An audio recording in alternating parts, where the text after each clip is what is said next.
Hello everyone, how's it going? I am WoWcrendor, and today's an exciting day because we are beginning the, third Blood Bowl league that we've ever done. And although this one isn't a Speed Bowl league, this is back to being able to take a bit of time on your turn. So that's pretty nice. But I am joined by Cknoor. Hello. Hello. And we're going to be going over all of the teams in the league and looking at week 1 and making our predicted predictions. I don't know why I said that, but I did. I thought we were just going to laugh at team builds and then go like, well, Crendor, you've clearly got this. I mean, that's fine with me if we want to do that.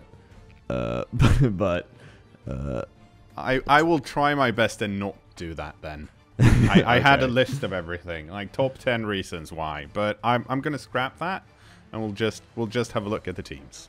All right. So I know some people have made little intro things for their teams, and I'll play those right now so that you can see those people, and maybe you'll be like, wow, I want to root for them over the other people that didn't make little intro videos for their teams. But I mean, either way, I think we'll let those play, and then we'll do the thing.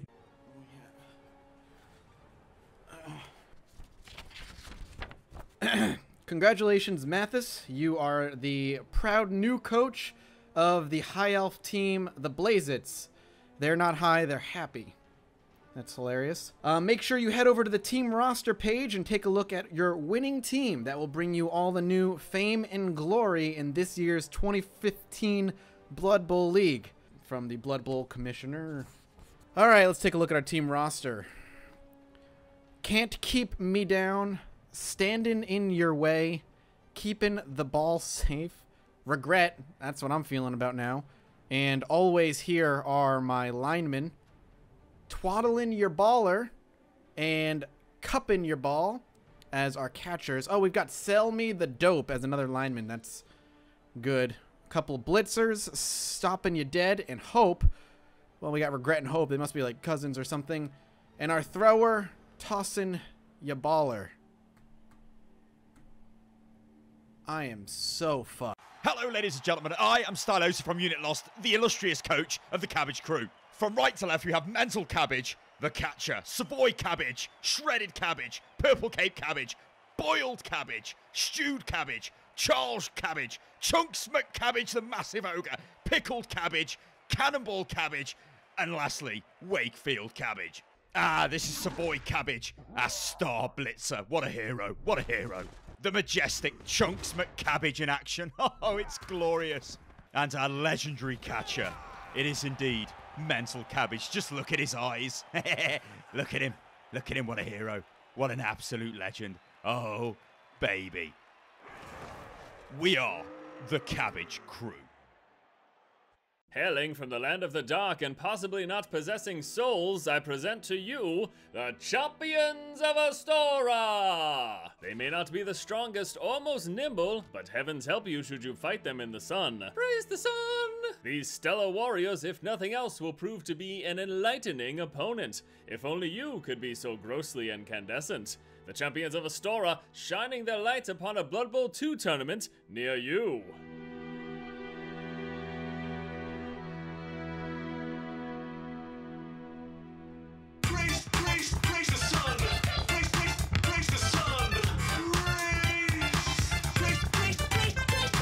That guy dead. Fuck this guy. I failed the reroll. I've got another one. Yeah! What kind of fucking dark magic is this? Gotta pick up the fucking ball. No! It's in the fucking touchdown zone. It's in the fucking touchdown zone. No! You son of a bitch. A beautiful ending to a beautiful season. Oh, I should have seen that one coming a mile away. Ah, fuck. Fucking hell. And I want one last shot at one that last fucking shot. skink. Get up and blitz. Come on and slam. Welcome to the jam. And a perfect wrap up. Perfect wrap up for the Blood Bowl season. Fuck!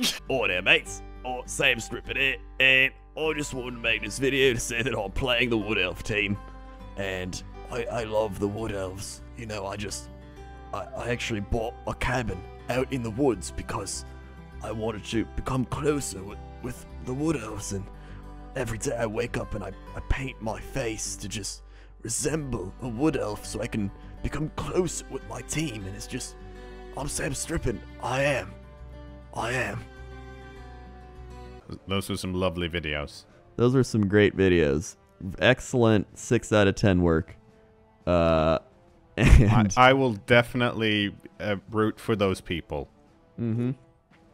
I'll definitely root for them for their players to die when I play them.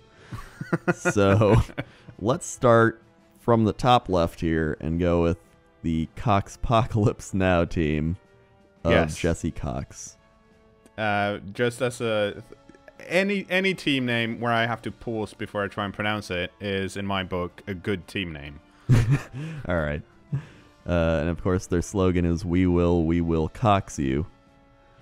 Classic. Very, very classic here. And if we look at their roster, they have a Minotaur, they have 3 Chaos Warriors, and 1, 2, 3, 4, 5, 6, 7 Goatmen.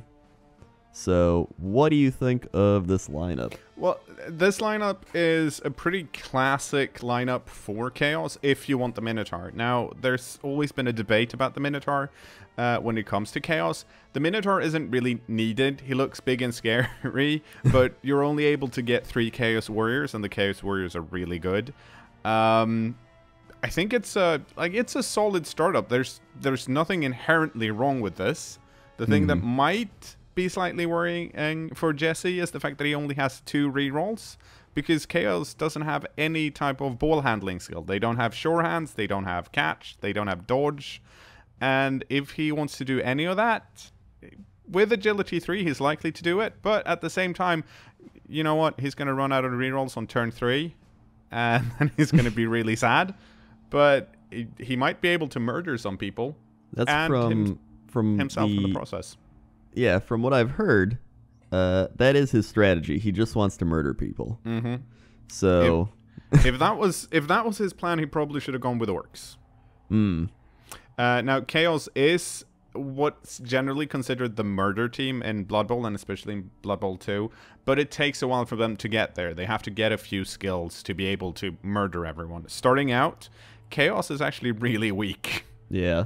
And that's going to be a problem. They do have the Beastmen that have horns, which means that whenever they blitz, of course, they get Strength 4 instead of Strength 3, which is probably, like, it's really good because Jesse has to worry less about getting assists on whoever who wants to blitz for that important 2-die block. And, of course, the Chaos Warriors actually make really good ball carriers starting out because it's hard to knock down someone that has Strength 4. And with agility 3, they can still handle the ball. Yeah, just as well as the Beastmen could. And so, I know the big thing with Chaos 2 is they always are like, you gotta get Block, Claw, Mighty Blow, Pile-On. Yeah, and then like you're done. Typical... 4 skills in. You're like, fine. Everything's sorted. Yeah, but the big problem is when you're in a league that's only 9 weeks, I mean, you're not going to get too many of this. No. I think if Jesse's a bit lucky, or if he's very strategic when it comes to who actually scores his touchdowns, he's probably going to be able to get his Chaos Warriors to block by the end of the league, and he's probably going to get 1 or 2 of the Beastmen to have 2 or 3 skills. If he's lucky, the Minotaur might get a skill up. It all depends on when he's meeting the squishy teams. Actually, I believe he starts out against an elf team, which I don't know if that'll be good or bad. Well, normally, because elves are elves, or any squishy team, you have to look at it like he doesn't have block, which means he only has 2 rerolls. Yeah. So if he comes up against something and then rolls a skull or a both down, it's going to hurt him and someone else. But if he has more armor, then he's probably A-okay still. Like, that's the big thing too early on is, like, when you don't have block, getting a block is just as bad as an attacker down. Yes, exactly. So it's more of people are gonna die, but it might not necessarily be be people on the other team. Yeah. So it'll be interesting to see what happens there. Moving on to the next team, we have the High Elf team of Blaze It. And I think that's actually who Jesse's going to be playing week 1. Well, let's have a look here. Let's see. Right. There's they're not, classic mistake, not sorting the players starting out. Oh yeah, but so Mathis has 2 catchers, 2 blitzers, 1 thrower, and the rest linemen. I'm going to look in my cheat sheet here and see what I think about that. I think that's a pretty solid build, because that's one of my build suggestions. Pretty solid build there, Jocelyn, Mathis. if you take a look at the stats and the statistics of this situation. I would really love to do like a whole Blood Bowl game just in that like typical like sports announcer voice. Yeah, that'd be really fun. I mean, compare this to Jesse's team. High Elves are good starting out. Sure, they don't have that much block, and they don't have any guard, but they have the other skills where the catchers have catch, of course, and the thrower already has pass and safe throw. So if Mathis is good at elves, he should be able to get a lot of touchdowns starting out. With the high movement of the catchers, he might even be able to steal the ball and get some extra touchdowns in, especially against the slower teams. Now he's going up against Jesse first. Jesse has movement 6 and movement 5 on his pieces. That kind of means that his Mathis catchers are going to be able to just run the fuck away, which is an age-old high elf tradition, because you don't want to get punched. Yeah. But of course, he doesn't have an apothecary, so if Mathis gets a serious injury in this first game against Jesse, he might struggle in the next few games. I think the big thing with all the week 1 teams is a lot of them aren't going to have apothecaries. Yeah, no, it's like most of the time when I play in tournaments, it's hard to start out with an apothecary, because you feel like I need a good team starting out, so you kind of skimp on the apothecary, and usually it works out fine. But in those cases where it doesn't, you're like, oh, why did I do this? And then you get like 20,000 gold. Exactly. You're like, well, all right. Yeah. Oh, both my blitzers died, and I got 20,000 gold. Well, this is going to be great fun. Luckily, can't buy an apothecary. Exactly. Luckily for the elf teams in the league, the elf journeymen that you get if you don't have enough players are actually really good, because they're just linemen. Yeah. But they have 4 agility, and who doesn't love that? That is true. And, I mean, the high elves do have 8 armor value, which is pretty high for elves, aside from the catchers. Yeah, and the catchers kind of want to stay away anyways. So, yeah, it's just a solid starting build. I think it depends on who plays the best game. This is, if you like elves and you're good with them, this is solid. All right. Let us move on to the greatest team. The one and only, the Crendorian team, champions of the first ever Blood Bowl Polaris League, and of course Lil Skittles, MVP, Rainbow of the Year, and true champion. I see that he brought his kid along for the follow up. He did. He has brought his son. So if we go through this team, I have Lizard Ditka, the Croxagore. He returns. He's a huge part of my first team. Then my skinks are Lil Skittles Jr., Jaquel Gumby, and Swaggington YOLO III. Then I got the Saurus. We got Swampy the Dwarf Smasher. He's an old one. Javon DeBrinkashaw Jr. He's an older one as well. Featherbeard Fred's a new one.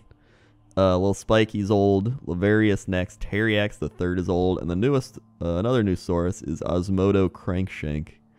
And the reason a lot of these newer guys made it on is because in our public league, I made kind of a like farm system team, like a minor league team, and they played the best. So Jaquel Gumby, in fact, got +1 strength and block. So he was an amazing just blitzer skink. Yeah, so he's got some type of performance anxiety coming up in this case. It is, yeah. Trying to live up to his previous performances. Like, it's annoying being here because so far all the team builds are pretty okay. There's nothing really weird here. I think this is a solid build. This is what you normally see on a lizard men's team starting out, because you want all the Sauruses because they're strong. You kind of want the Crocs because it's even stronger, and then of course, yeah, Skinks are great and you need them to score, because if all of those dudes get knocked out, you're kind of screwed. So you get as many as you can, and then you're suddenly out of money. I mean, I also, like everyone else, only have 2 rerolls and no apothecary, so the Skinks are very susceptible week 1. They are, but on the other hand, the only real big problem you're going to have is picking up the ball, because after that, I assume you're going to try and keep your Skinks away, and they do have dodge, so they might be able to run through some tackle zones. And of course, not many of the other teams have tackle early on. Which of course means that if they block you, they negate the dodge that that piece has. So they only knock you down on the POW, assuming they don't have both block, in which case they knock you down on the both down. But if they don't, you'll both get knocked down, and it's a turnover in your turn. Also, Stunty is kind of insane. Because I know in the league I was playing, right, all my minor league people, like Lil Skittles Jr., twice he's able to go through like 6 tackle zones, pick up the ball, and like pretty much score. Yeah, Stunty just ignores tackle zones, so you always dodge in this case on a 3+. Now I can't remember what the what the percentages are, but it's you're pretty likely to just run through things. So I'm excited for that. Also, a lot of people might be wondering where some of the older players are, like Dirty Dave. Dirty Dave was one of the best players in my first go at the league. He had a big time interception. He was my Blitzersaurus. Drugs and alcohol ruined him. He was on the minor league team. He did not perform to standards. He kept getting knocked down, making dumb plays, and his career's over. You know, sometimes that happens. Sometimes you just have to say enough's enough. I mean, maybe he loves playing Blood Bowl, but maybe Blood Bowl doesn't love him. That's very true. You don't want to see that kind of, like, it's better to cut those people off before it's too late. I mean, it's just like Lizard Ditka. His son was on the minor league team, Lizard Ditka Jr., and he just wasn't into it. You know, he really wanted to be a baker and a chef in his life, and Lizard Ditka kind of forced him into it.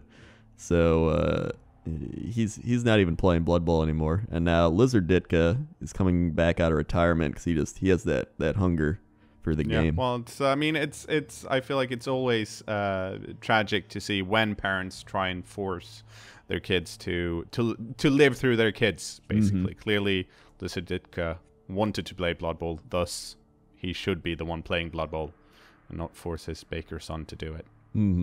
Exactly. So, should be interesting. A lot of big-time storylines happening. And let's move on to the Bretonian team. Yes, Forces team. Now, Bretonians, in my mind, is kind of a dark horse because, of course, they're new for Blood Bowl 2. So there isn't this massive backlog of people having played Bretonians before. The team's been around, but it's been around in some tabletop leagues. So everyone's like a bit unsure what's the best start. But the thing that Force has gone with here is maximum amount of blockers, maximum amount of blitzers, and then just fill up with a lineman. That means that you're only getting two rerolls, and this is exactly the same build I had when I started playing Bretonians. And in hindsight, I feel like not having 3 rerolls kind of made it a bit difficult. Because they're so bad without rerolls. They're really good if up against, for example, Chaos, because they have 4 blockers and then 4 wrestle pieces. So they're actually a lot bashier than you expect them to be. And they're fast and have decent agility. And then they have linemen that are basically shit, but they're so inexpensive that it doesn't matter. How much are they? They're 40. Oh, wow. That is really cheap. They do have Fend as well. They have Fend, which means that if someone blocks a lineman, you can't follow up, which you normally, if you're a Bashy team, you want to do because you need to stand next to someone to block them next turn.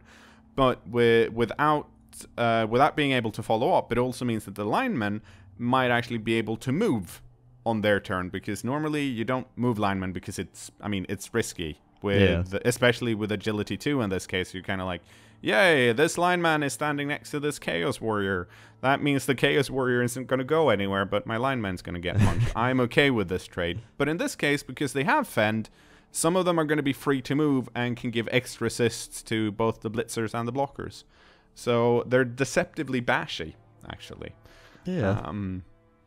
I feel like if they get like a strength or an agility point on a level up, that would be very good.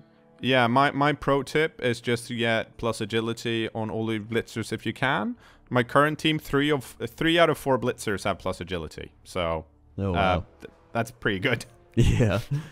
So I mean, you get 3 skills to start, and they're block, catch, and dauntless, which are all pretty good. Yeah, block and dauntless is actually really powerful starting out if you're going up against these bashy teams that tend to scare you early on. Like, for example, Lizardmen, Chaos, and Orcs that have those Strength 4 pieces, which normally are really hard to deal with. Blitzers, because they have Dauntless, which is it's a pretty simple skill. You roll a die, you add it to your Strength. If that number is higher than the strength of the piece you're trying to block, you have the same amount of Strength. So to be Strength 4 when you're trying to block a Chaos Warrior, you have to roll a 2 on that die, and then you're fine. Also, the noise they make is really fun. Yeah, that's like true. It's make a lot of like. Yeah, and then look at that. Yeah, he's got 2 rerolls, which I noticed are actually kind of expensive compared to the other. Yeah, yeah, they are, and I think that's one of the, because they are so strong. Otherwise, this is one of the places where the person who made the team was like, okay, so here's one of the major drawbacks. And that is a drawback starting out. It's rough with only 2 rerolls and no skills to handle the ball. Yeah. You're really good at blocking, but also because you're really good at blocking, you tend to do it a lot more. And in any case where you roll a lot of dice, you're going to fail at some point. That is quite true. So let us continue onward to the human team, the Cabbage crew. Let's have a look. I need to go over to my cheat sheet again. See, right. So we have 1 ogre, and then we have 4 blitzers, 1 thrower, 1 catcher. Okay, this is a slightly interesting build, because normally we tend to see possibly 2 catchers because they have movement 8 and that makes them really fast, but unfortunately they're only strength 2, so you can't really leave them on their own because they're going to get punched, and then you're probably going to be sad, even though they have both catch and dodge. But I assume it's one of those cases that Unit Lost has decided we'll start with 1 catcher, because then that catcher can score our touchdowns. And after 2 touchdowns, of course, the catcher can level up and possibly get block. You have some more money, and you can buy another one. That is true. Starting with the ogre and 4 blitzers means they're also going to be really bashy. They have a thrower that can pick up the ball and then pass it if they need to. It's pretty solid. Let's see how many. Oh, and okay. 3 rerolls. Oh wow. Yeah, normally I would say, yeah, this is a good amount of rerolls if you're like unsure, because if you haven't played too much of Blood Bowl, having that extra reroll lets you make a mistake and it might not be horrible. In this case, because the thrower already has sure hands and pass, and there's a catcher with catch and dodge, and for blitzers with block, I might have gone for the apothecary instead, because the apothecary costs the same as a reroll, but it's gonna save one of the pieces, and if one of the pieces is badly injured or dead, the replacement piece is a journeyman lineman, which is just a bog standard shitty lineman. Yeah. And so that's one of the risks, but on the other hand, they're probably going to be able to do all the things they want to do. That is true. I do know also, like, even everybody's always like, oh, I don't want my guy to die, I need apothecary. But, like, even if you get, like, -1 strength or agility or movement, or, like, any of those, that's pretty much, like, killing him. Exactly. And it's, like, it's even, and also just getting a niggle, because that means next time they get injured, they're more likely to be even more injured. So it's you kind of want to have a team that doesn't have that many injuries. Yeah. And also, if you're in a position where every game counts, remember that if you apo someone that's just badly hurt, that piece comes back. Playing with only 11 players means that if one of your players are injured, then you're going to be playing with less than a full team for the rest of the game. So having that option, if it's a clutch game, is also really important. Yeah, that's true too. Because I mean, you get if you get like injured even mid-season or something, or early on, like you have to spend that money to get those players back. And with only 9 weeks, you got to like reskill them up and get them points and all that. And it's like, so I mean, keeping everyone alive is pretty important. In a short league. I mean, it's always important, but especially in this type of scenario. Well, I think in this type of scenario, this is where the apothecary really shines. Because otherwise, if it's a perpetual league, you can kind of like, it's going to take a while, it's going to be annoying, but I can probably get a new piece. In the Crendorian Invitational, you don't have the luxury of time. Every game counts. Every game counts. Let's move on. Okay. Next up, we have Northern Lions, the Rat Pack. Well, at least he's not playing dwarfs. It's true. It ain't easy being cheesy. Is what. The Skaven, you usually see 2 different types of builds here. And I noticed that Northern Lion has gone for neither of them. All right. So we got our first interesting build. So I would say normally you either see 4 gut runners, because the gut runners are super fast. They have movement 9. They're weak. They're only strength 2, but they have agility 4, so they can handle the ball and move it really quickly. And they start out with dodge. Really good piece, but likely to get injured. Yeah. You can either start out with 4 of them, because that's the max number, or you take 2. Because they're also really expensive. Yeah. But if you only take 2, you can afford to buy the Rat Ogre. Now, Northern Lion has elected to not go for the Rat Ogre, but instead go for an extra line rat. So he doesn't have to worry too much if one of his line rats get knocked out. Which, let's be honest, they probably are with armor value 7 and no type of bashing skill like block or dodge. That is true. So he's likely to have some of them get knocked out. There's also the case of, if you have 12 players, it's a lot easier to justify fouling. Yeah. Which I'm hoping we'll see Northern Lion do quite a lot. I think he will. I know Northern Lion, and I feel like he will foul a lot. So in that case, having the extra piece is really good. He's also gone for the 3 rerolls. Oh, okay. I see what's happened here. He has, for some reason, bought Fan Factor. Yes, he has. And he's done that instead of getting an apothecary. Yes. That's pretty insane.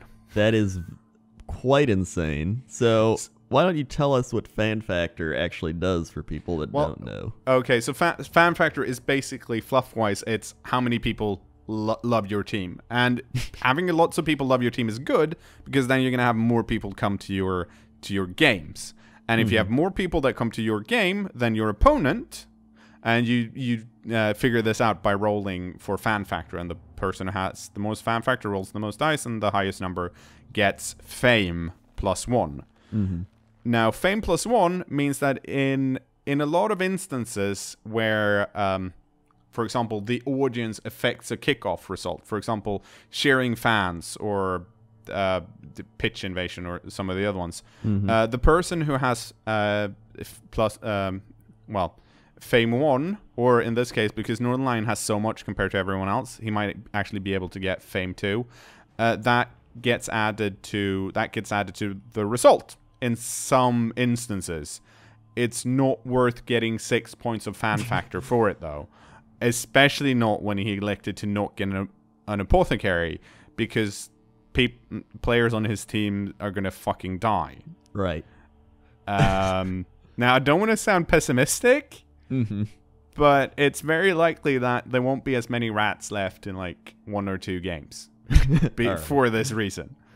So he's got to really hope that he wins at least 50,000 to buy an apothecary next week. Yeah, and I mean, he is kind of likely to get more money. Actually, they've changed the fan factor so many times I don't actually remember how it works properly. But basically, more fan factor, good on some kickoff results, and it might get you more money in the end because you got those plus bonus things. Yeah.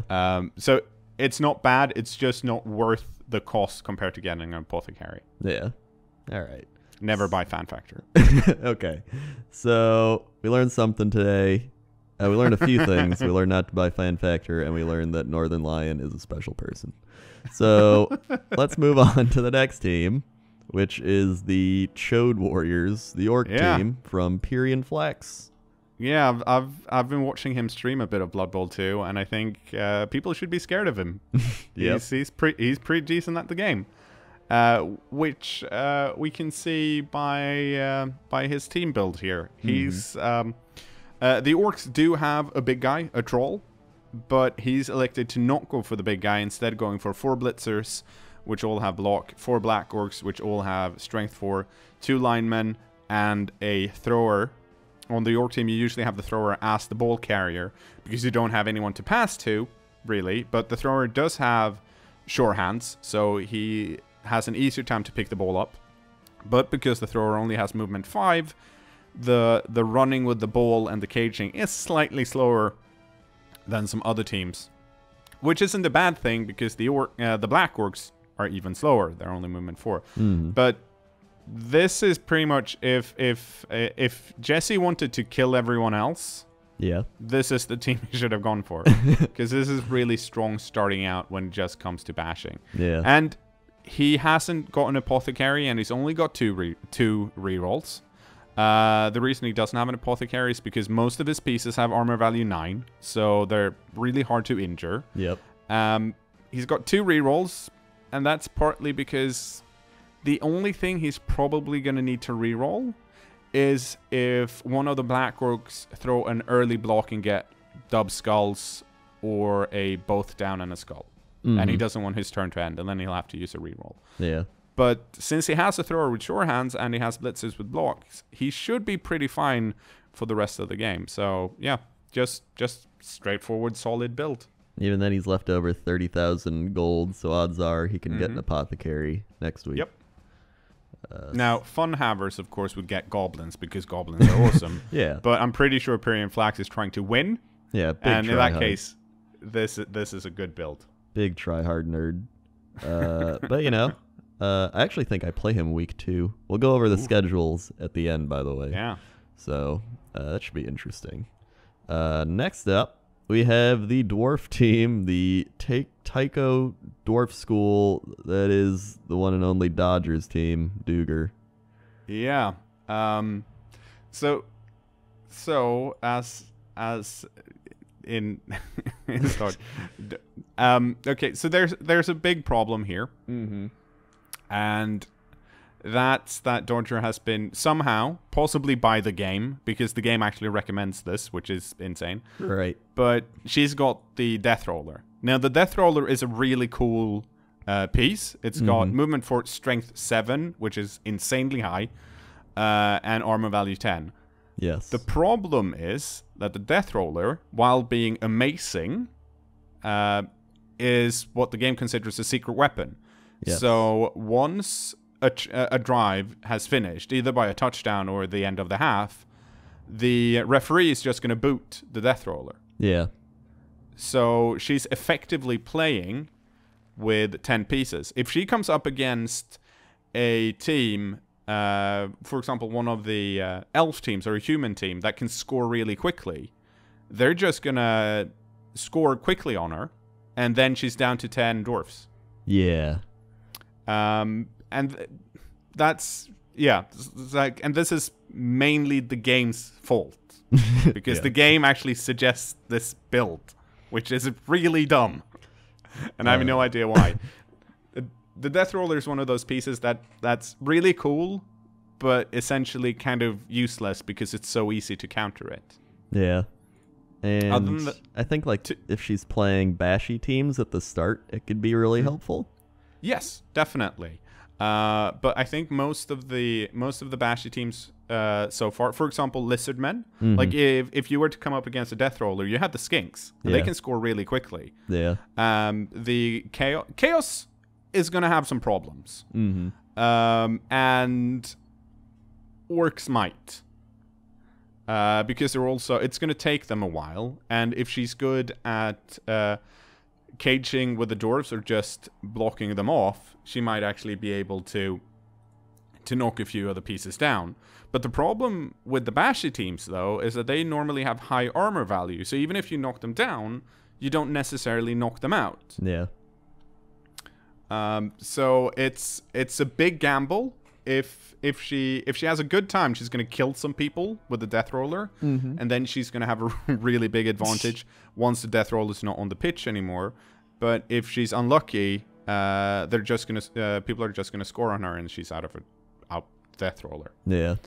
If you can get another Longbeard quickly, then she may have a shot to counter it, because then if she realizes, oh, I'm defending starting out, then I'm not going to put the Death Roller in. Then she has more play with the Death Roller. Unfortunately, she only has 2 rerolls, which is not that many. She doesn't have that many Dwarves that actually have Agility 3. She's got 4 of them. The other ones have Agility 2 or worse. So she's going to have some problem handling the ball. And she doesn't have an Apothecary. Then again, Dwarves rarely need an Apothecary because armor value 9 and armor value 10. That is true. Although both her runners have sure hands, so that'll help. Definitely. We'll probably see some type of caging build. I mean, with the build Dodger has, she kind of wants to pick the ball up at the start of the first half, hold on to it till turn 8, and just try and kill everyone with the Death Roller. Yeah. And if that works, it's going to be pretty awesome. That is true. And they all have block and tackle, which is quite nice. Yep. And Thick Skull, actually. What does Thick Skull actually do? Thick Skull means that normally you, when you're about to get knocked out, and knocked out is a specific type of injury. It's not one where you get put in the injury box and you're not going to get permanently damaged from it, but you get put out in the knockout booth. What Thick Skull does in those cases is that you get knocked out on an injury roll of 8 or 9. First you break armor, you roll 2 d6s, so 6-sided dice. Yep. And if that's higher than the armor value, you get to roll an injury.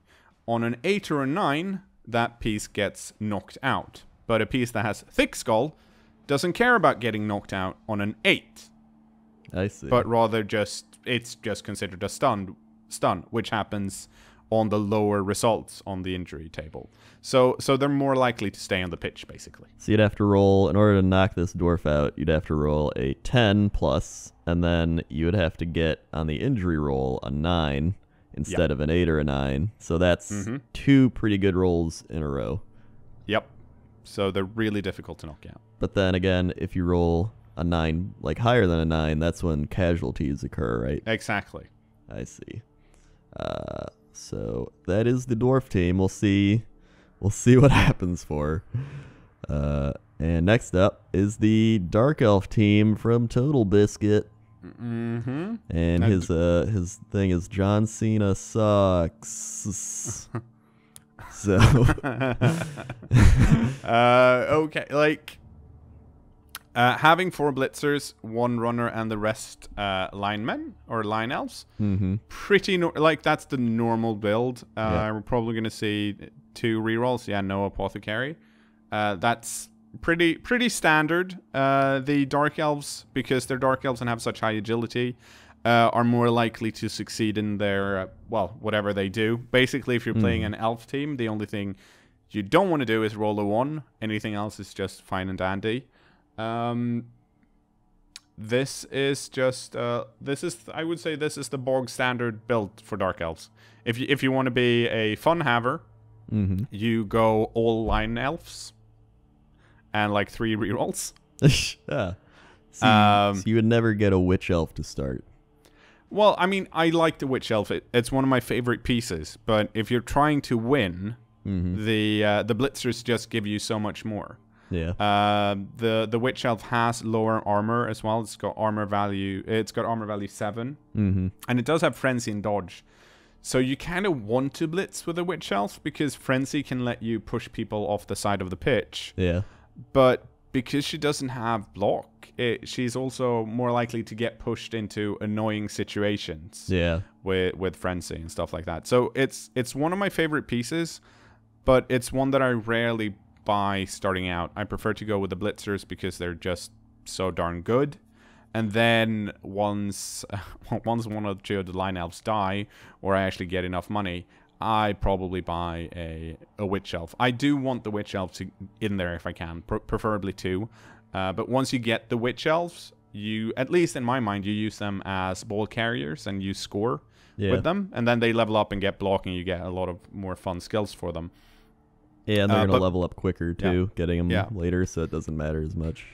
And that's also one of the reasons why you don't start out with the witch elves, because they're easy to level up, and you want to give the early touchdown SPPs to someone else, preferably a blitzer, and then the blitzer can level up and get dodge, and then they'll be super annoying. Yes. So yeah, they also got 8 armor, which is pretty high for elves. So that's pretty good. So that's TB's Dark Elf team, and finally we go to Sam Strippin, I am, and his Wood Elf team. Yeah, well, he's gone with the most horrible and also the best paint scheme, so that's good for him. Yes. Ooh. Okay. Now, the so this is the tree man build for Wood Elves, which is not that it's not something you see that often. Especially in tournaments, because the tree is a bit shit. It's really the tree's really fun, but the Wood Elves are a really fast team. They have some really good pieces, especially in the War Dancer, with movement 8, block, dodge, and leap, which is super good. And you can have 2 War Dancers if you want, but Strippin has gone for elected to just go for 1, and this is because the tree is actually kind of expensive. Now the tree is really strong, which is going to be great against the Basher pieces. But at the same time, the reason it's kind of bad is that the tree is strong and the tree can knock pieces down, but you kind of want to, after the tree has knocked someone down, you want to keep knocking pieces down, but you don't want to leave line elves next to horribly scary bashy teams, because they only have armor value 7, which is comparatively low. And the tree has a skill called Take Root, which is a nega trait, which all big guys have, but Take Root is specifically for the tree, which means that anytime the tree wants to do something, which the tree wants to do each turn, the tree rolls a die. And on a 1, the tree takes root, which means that, well, it does what it says. The tree's now stuck wherever the tree is standing on the pitch, and it can't move.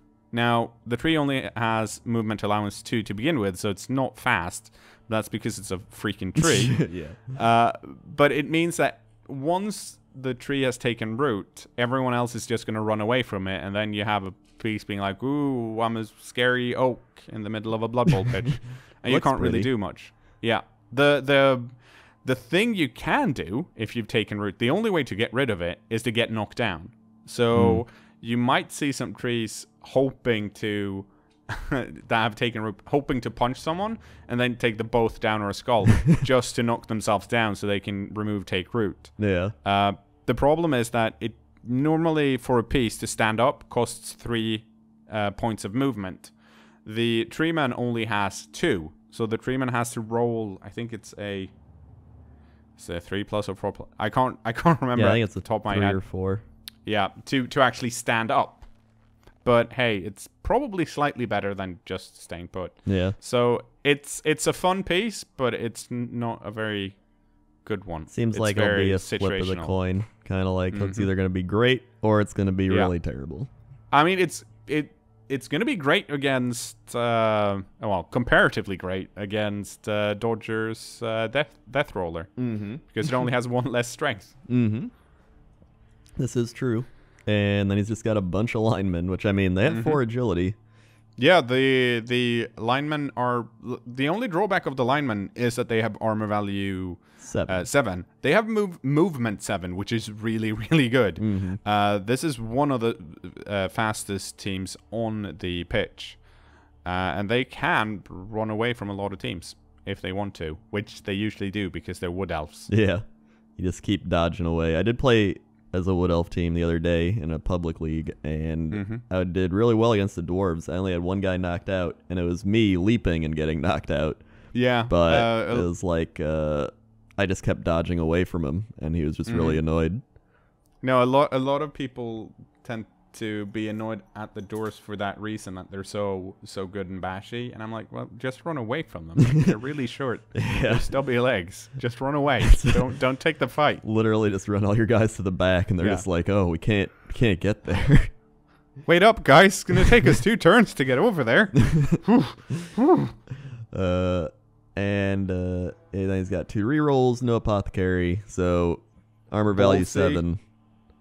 But he should have 30k left, so he should be able to buy an apothecary after the first game. Yeah, that's definitely what he's gonna do. And with that, that covers all the teams. So let's go over to the schedule and see the week 1 matchups.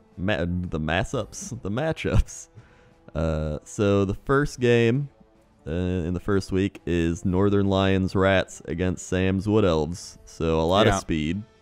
Yeah, if they're smart, they're just gonna score a lot. But Northern Lion has 12 pieces, so he's probably very likely gonna foul a lot of Wood Elves. I don't doubt that. And if they get stuck in a scrum, basically everyone's gonna die because they have very few block skills. Yeah, and they have very low armor value. That could actually be probably one of the most exciting games of the week, just because it's a lot of high movement, a lot of low armor, and just a lot of running around and hitting like. And I think it's gonna be pretty even, too. What do you think the score will be at the end of it? Now, well, we're gonna see I'm gonna say at least 2 touchdowns in each half. And I think it's gonna depend a lot on who rolls ones first. Yeah. But I'm gonna say 2-3 stripping. That was actually what I was thinking as well.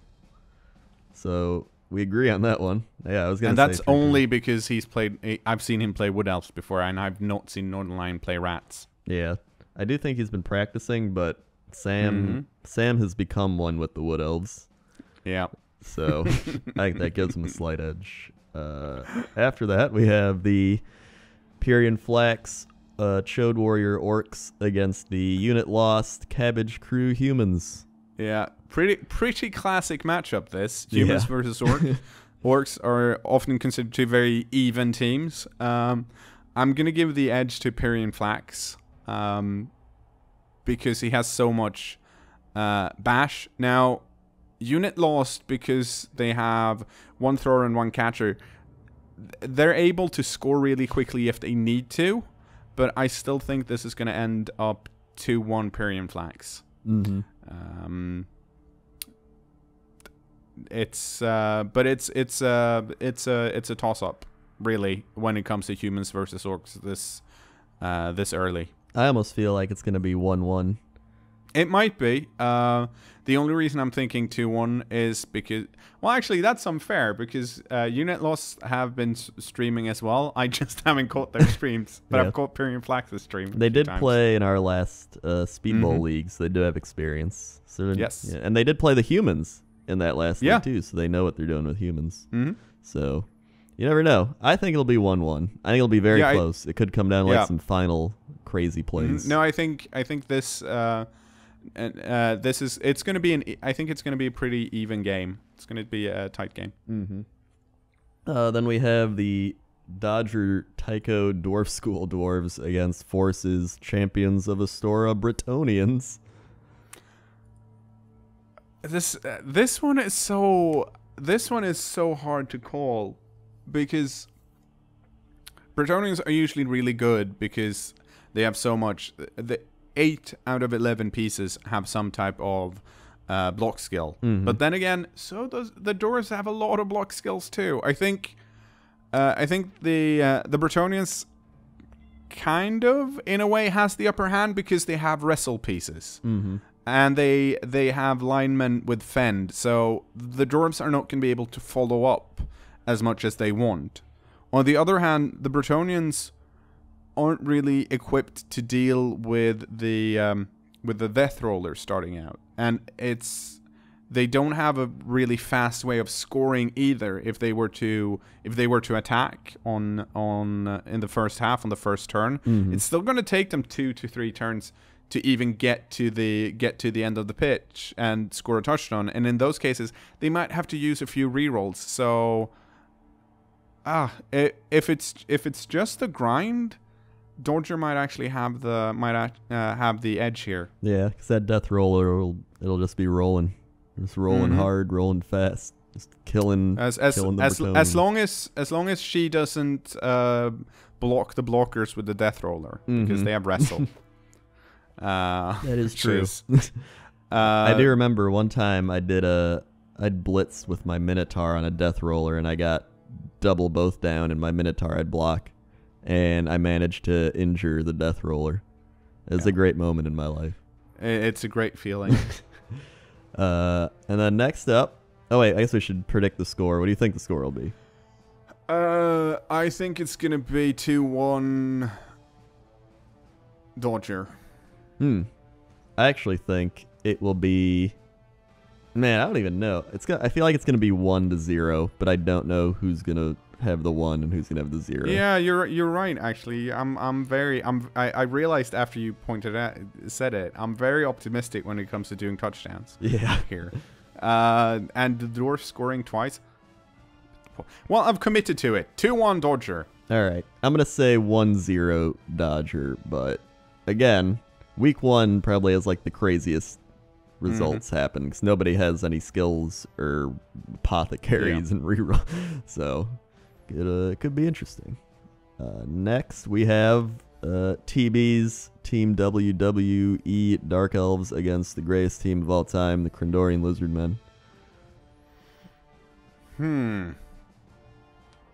Well, I feel like the starting out, the Dark Elves do have some problems against the Lizardmen because the Lizardmen, well, they have a lot of strength 4 pieces and up. I think if TB's a bit lucky and manages to knock out 1 or 2 of your skinks, he might take it home. Because if you're out of skinks, you're out of skinks. Yep. But to do that, he'd probably have to dodge away from some Sauruses, and he's going to have to get away from the Croxigor, and all of that are going to rely on dice rolls. Yep, prehensile tail going to be exactly. Big. So if he rolls a lot of 1s, he's going to be really sad. Knowing TB's luck, he will indeed roll many 1s. That's kind of what I'm getting to. So I'm gonna say 2-1 the Crendorians for that reason. Good choice. Well, not only for that reason, but yeah, I mean, they're a difficult team to go up against starting out. They're easier later on when the Dark Elves get some skills on them, possibly have some leap or some insane dodging or a Witch Elf. But starting out, that much strength 4, that's hard to deal with. I think even the Witch Elf is able to injure skinks pretty easily with Frenzy and being able to get to him pretty easily. But it's fine with me. I think the biggest issue I have going into this match is that the Saurus don't have block yet. And so I am prepared to just be like, all right, let's start the drive and then roll into like double both down. Or like skull both down, and then there goes a reroll, and then I try to pick the ball up and he doesn't pick the ball up. Those are my biggest concerns. Yeah, and if that happens before you manage to move enough people around, TB is going to steal the ball from you because that's what elf teams do. So yeah, that's definitely. I think one of the issues you might run into is you being smart, covering the ball when you try and pick it up, fail to pick it up, and TB has a chance to run around and get between your Saurus line and your skinks. Yeah, and then it might get a bit rough. I think I might just put three on the line, like the Croxagore, and then 2 Saurus, and then maybe try to cover the outside a bit more to make him try to dodge through to get to the ball. That's a solid And then move, I think. if we do take the weather into consideration, I think if it's raining or something, I'd rather kick to start the match and then have him try to pick it up.